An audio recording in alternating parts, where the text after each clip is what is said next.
Hi Ka-Faith, this is Mark. Welcome sa ating Cafe Talks, where faith meets real life. A space where we can talk about life, faith, and fellowship. Tara, magkwentuhan at magkamustahan lang.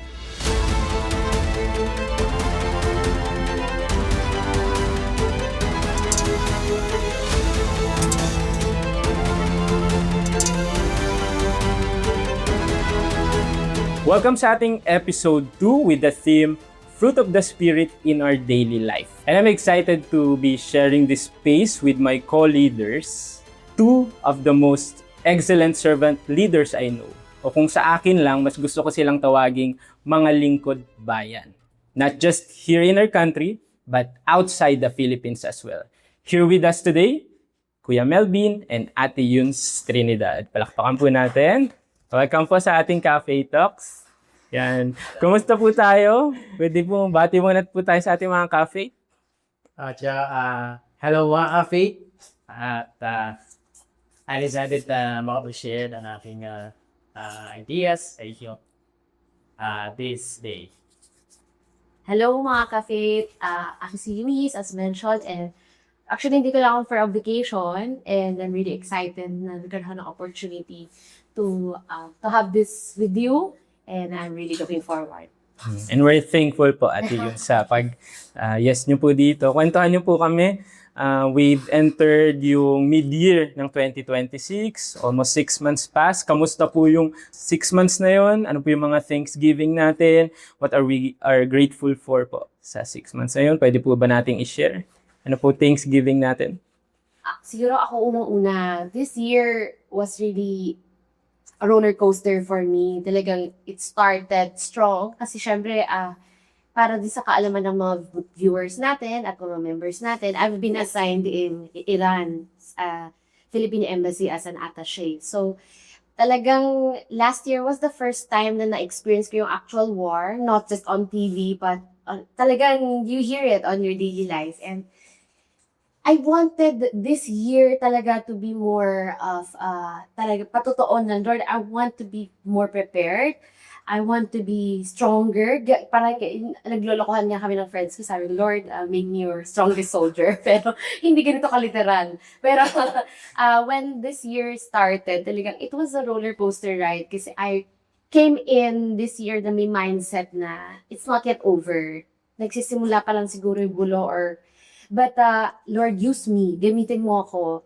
And sobrang ganun yung heart ko, and it really allowed me to have a more prepared mindset. Hindi ka parang nararatel. So I thank the Lord that He really was with me all throughout. Hindi ko siya ginawa alone I was with Him. So talagang ngayon nakauwi ako because I needed this time to really be with my family, focus on recovering kasi kakapanganak ko lang talaga noong April. So, I thank the Lord that He was with me all throughout. Kaya kung kakamustahin mo talaga ako, it was a roller coaster, and I'm really grateful that God gave me this time of rest. Hindi ako mag-isa Yun yung aking pinangahawakan. The Lord is always with me.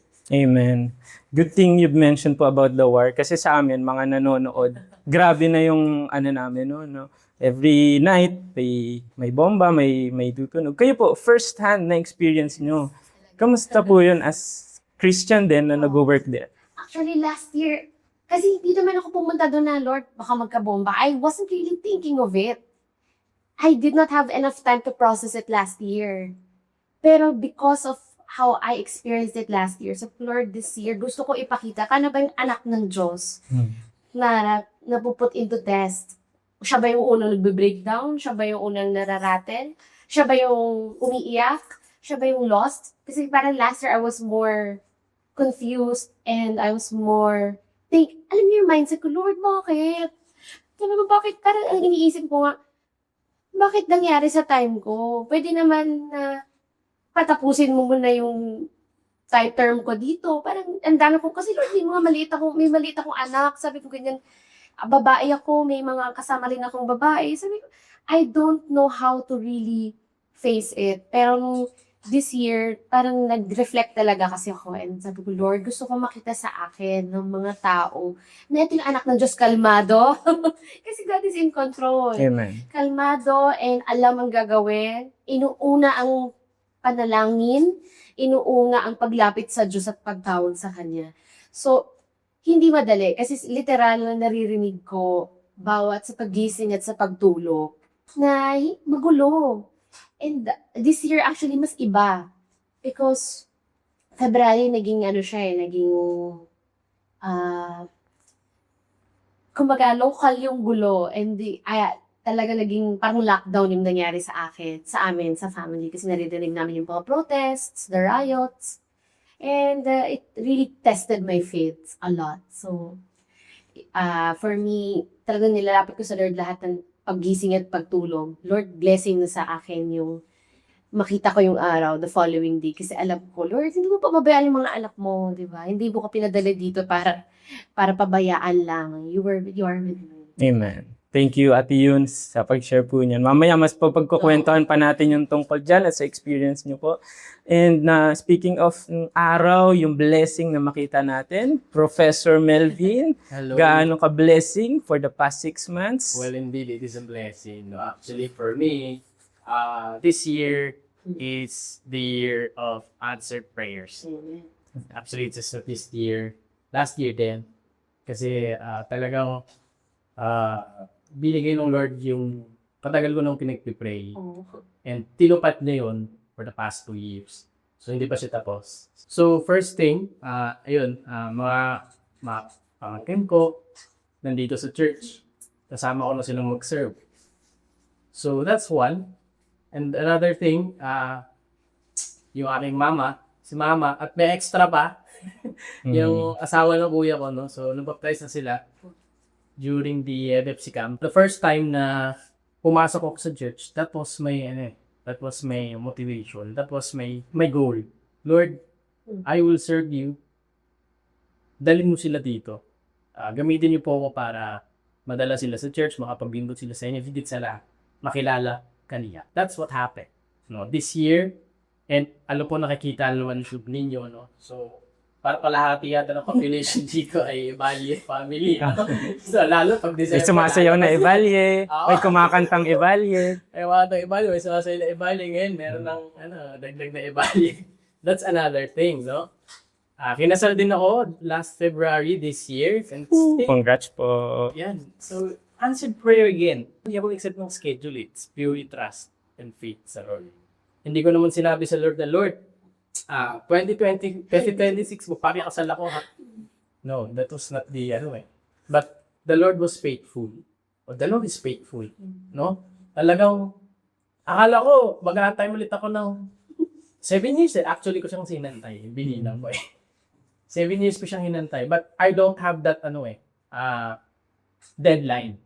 As long as I'm serving, hindi ko pwedeng madaliin ang work.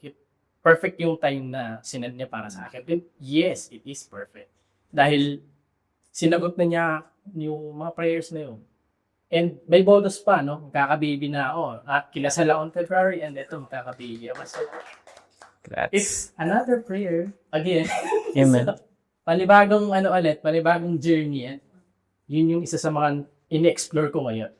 Kasi wala namang, I don't think may proper, parang kumbaga manual. This is how you do it. This is the way you do things. Especially kung hindi magulang ka na.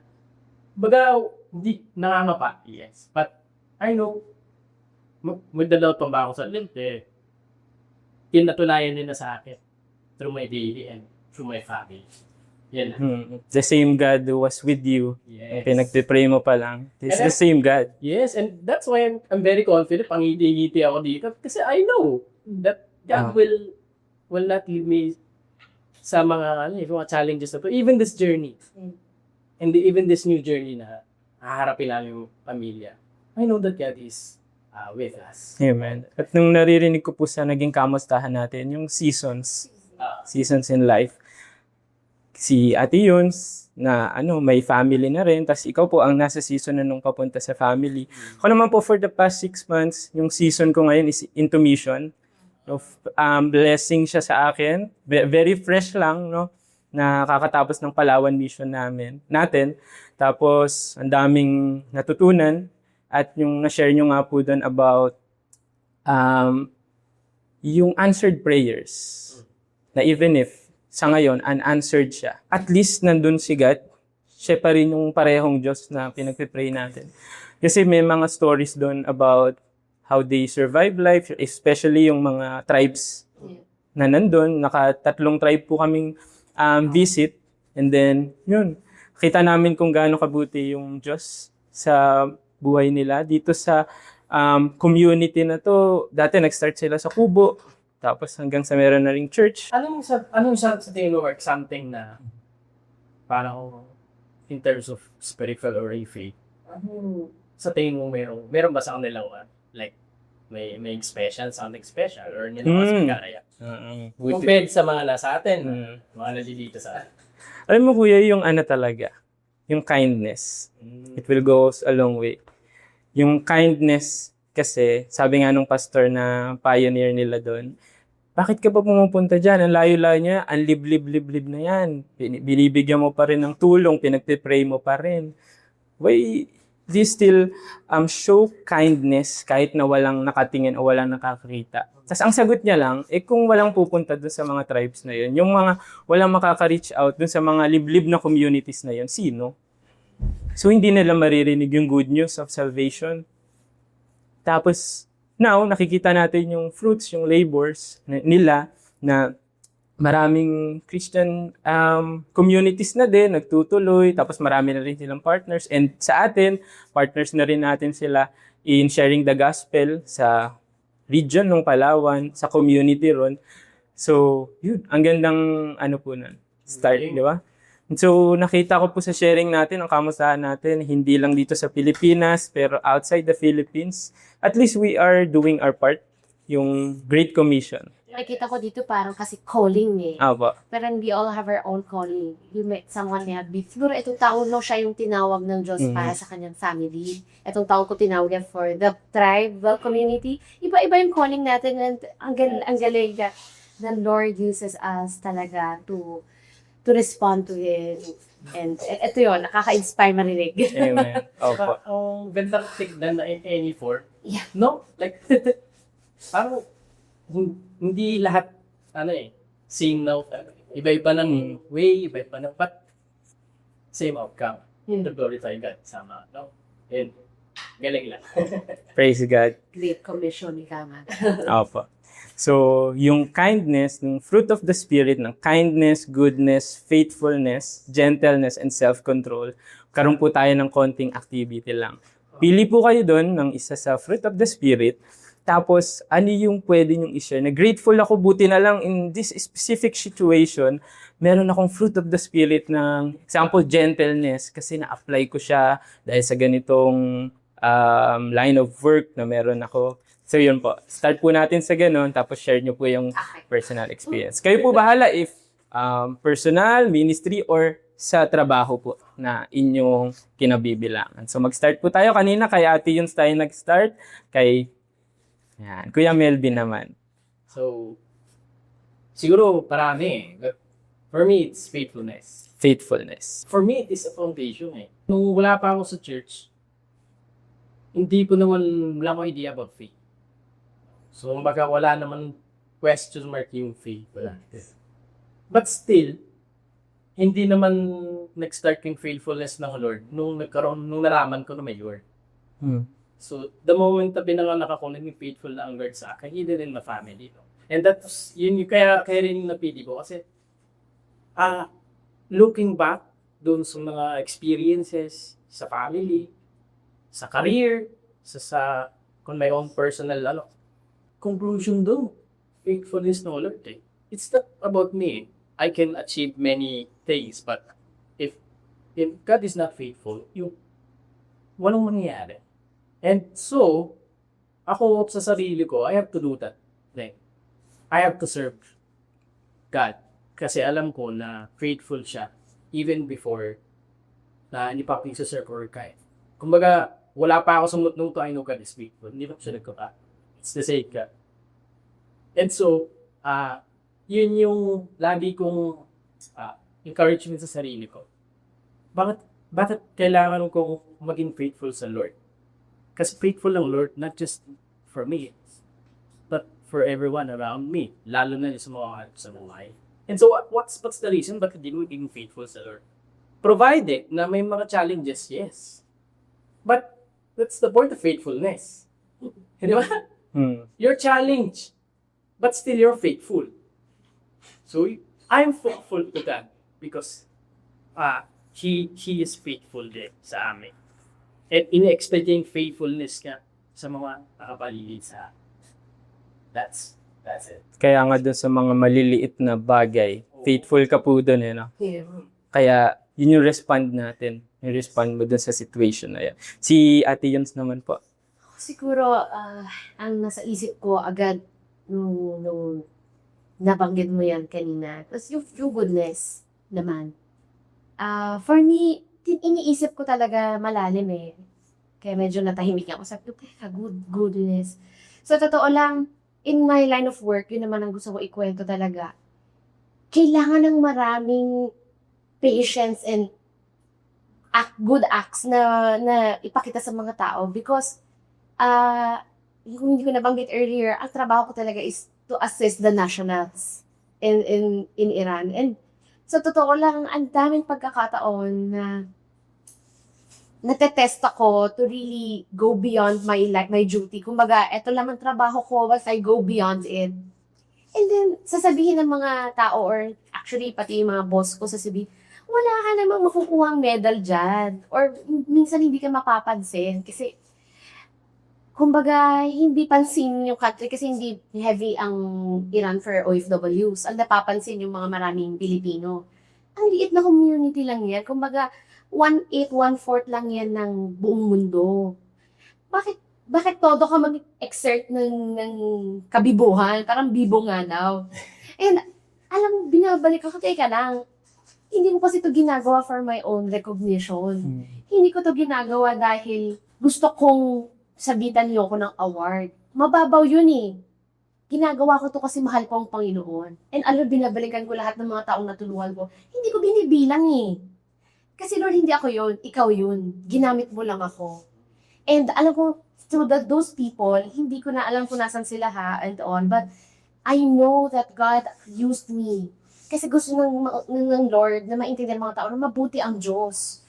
Na may mga taong gagamitin ng Lord para makilala mo siya. And ako, I'm really humbled na, Lord, ginamit mo ko. Kasi eto ako lumamit ako, Lord, anong mission mo for me? Anong gusto mong gawin ko?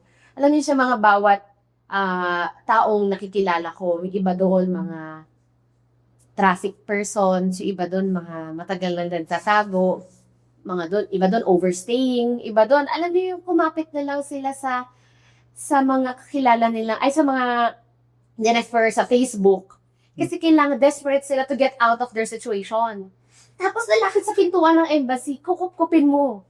Ngayon sasabihin ko, hindi, Islamic country to pero inside the embassy, paano ko sasabihin sa kanila, mahal ka ng Lord, kaya dinala ka nila dito. And, alam nyo, ang dami-dami yung na-realize, lately, nagre-reflect talaga ako na, ito yun, the reason na tinatanong mo, Lord, bakit mo ko pinadala? Kasi may mission ako for you. Gusto ko makita ng mga tao yung God's goodness through you. And sabi ko, Lord, nakakakilabot. Kasi sa totoo lang, parang nagtatanong ako, Lord, teka lang, may anak ako teka lang, Lord. Parang nililimit ko yung sarili ko. Pero sabi ng Lord, you can do the impossible, di ba? Kasi hindi naman ikaw yung gagawa Hindi yung glory, it's not you. Kundi ikaw. Ginawa ko na, you just have to follow my steps. So, alam mo, sabi, Lord, pag minamimit akong mga tao, alam mo, sinasabi ko talaga sa kanila, pinagpe-pray ko kayo. Sinasabi ko talaga sa mga tao, kahit minsan, sabi, hindi ko sure kung anong religion ng tao to marami po doon, mga Muslims. Pero sinasabi ko, I am praying for you. And sinasabi ko, makakauwi ka din. Matatapos natin ito. And sabi ko, yung kabutihan na yon, hindi ko gustong isipin mo na thank you dahil may ganitong tao. Hindi, sabi ko, hindi, wag ako. Pasalamatan mo ang Diyos. Kasi ang Diyos ang nagpadala sa akin dito. Di ba? So, ayoko, the credit is not mine. Sa Lord. So, iniisip ko na lang, siguro Lord, gusto mo talaga na mahal mo yung mga taong to talaga. Na you really want them to experience your goodness. And grabe yung, it humbled me talaga na, Lord, sige, napapagamit ako sa'yo, no matter what it takes, di ba? And it's a humbling experience. Talaga. So, goodness for me yun, kasi mabuti ang Diyos eh. He brings us out of a very impossible situation. And ikaw, I'm not really in position, I'm not in power, pero God gave me a certain position to help others. So, yun yung ginagamit ko. But not because I am good, but because God is good. Amen. Yung influence natin, gagawin lang natin yung excellence na grabe nga po eh. Thank you, Ate Yuns, for sharing that. At least yung mga nanonood nating wiser youth natin, yun yung example na pwede nilang lakaran sa ginagawa niyo po ngayon sa work ninyo eh. And which leads me to the next question of how is it so important to you to show kindness and do what is right even when no one's watching sa inyo pong work? Ako actually, i-connect ko din talaga na kindness is yung how we respond to to our daily situations. And kasi pwede naman pong i-shortcut eh, di ba? Pwede nyo pong i-shortcut. Totoo. Pero, kindness, for me, yung hindi lang siya sa malaking bagay na magagawa mo na isang bagsakan. For me, yung daily little things, di ba, sa araw-araw, magagawa mo siya, nagagawa ko siya, because, alam mo, iniisip ko lagi yung pagmamahal ng Panginoon.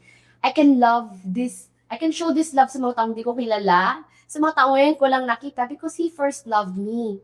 At sabi ko, hindi ko to gusto ko itatak sa isip. I'm not doing this out of my love for attention. This is not for me being posted on Facebook or sa GMA News or mag-trending na magsa-status yung tao, papasalamatan ka sa status. Hindi ginagawa ko to on everything I do. Kasi mahal ko ang Panginoon at mahal ako ng Panginoon and I want that to overflow. So, for me, ang laging iniisip pag sinasabi paano mo napapakita or how do you do it, I do it because mahal ako ng Panginoon and I want that love to be showered din sa mga tao. I want them to feel that same love na hindi ka na mag-isa, hindi totoo na may malas at swerte sa buhay.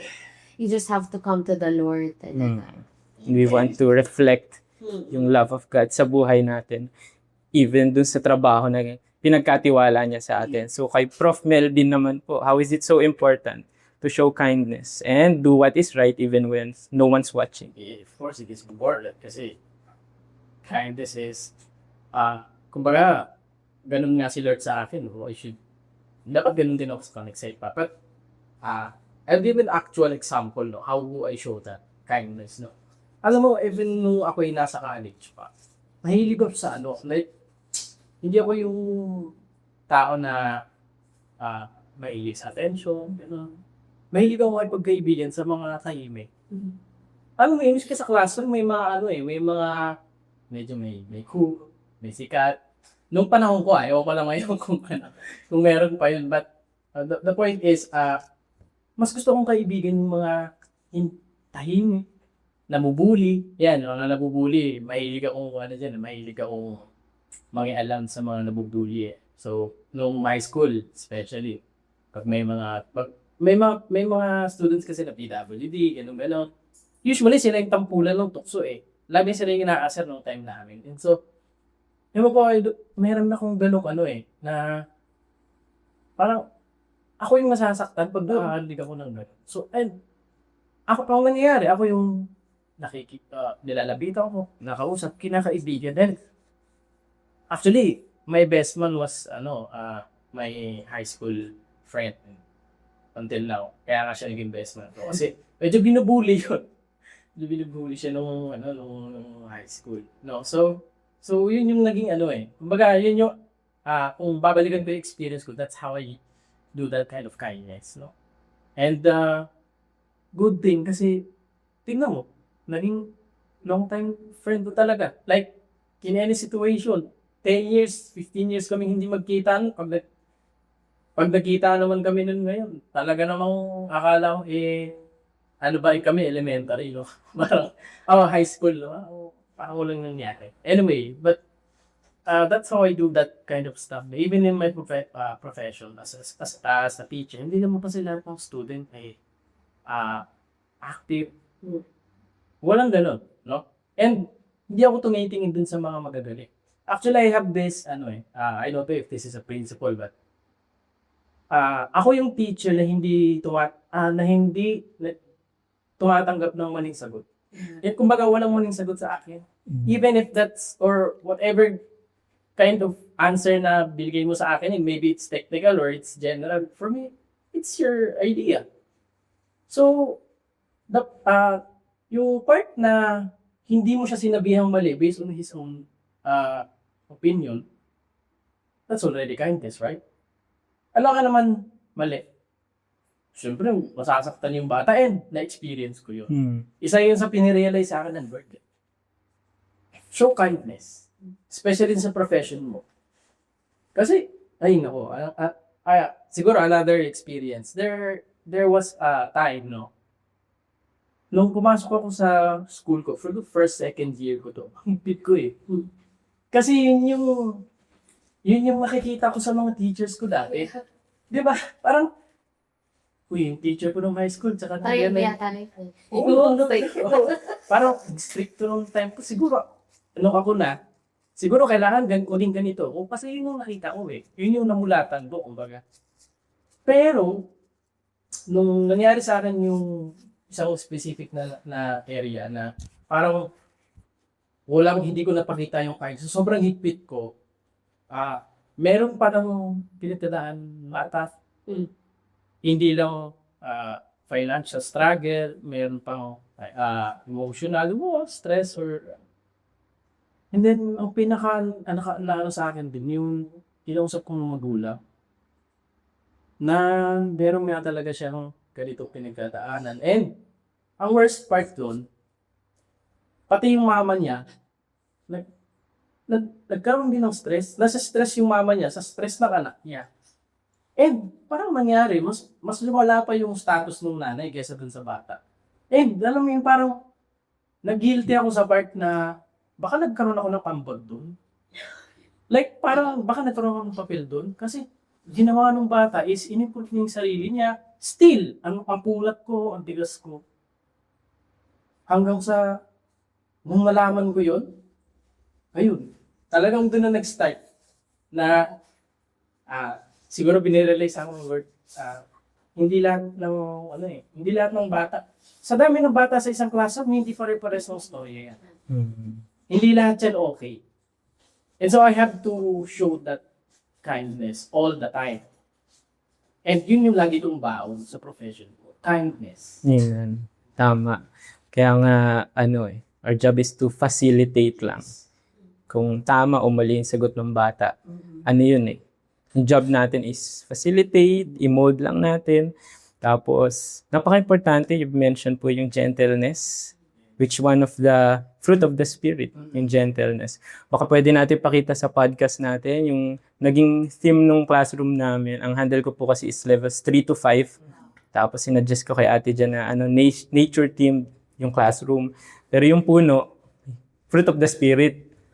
So, sasend ko yung pakita natin. So, may fruit of the Spirit doon, yung laging reminder namin. Hindi lang sa amin, mga teacher, pero yung mga student namin. Meron tayong fruit of the Spirit. Love, joy, kung ano man yung na-experience ninyo at that time, or kami, lagi tayong may reminder na may binigay na gifts ang Holy Spirit, and nasa sa atin lang yun. The way kung paano natin i-practice and i-apply sa daily life natin.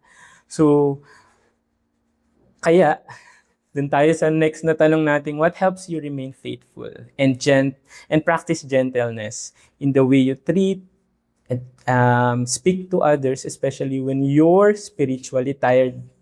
Hindi rin naman natin pwedeng sabihin na laging, okay, full of love ako ngayon, full of patience ako ngayon, napaka kind ko today. minsan talaga hindi natin maiwasan. Yes. I'm spiritually tired. Huwag ka muna, isa-isa muna. Dadagdag pa yung bata or sa line of work ni ate yun, may sunod-sunod na lalapit, hihingi ng tulong. Paano yun? What helps you remain faithful sa trabaho and practice gentleness in the way you treat and to speak to others, especially kapag pagod na tayo, not just physically but spiritually?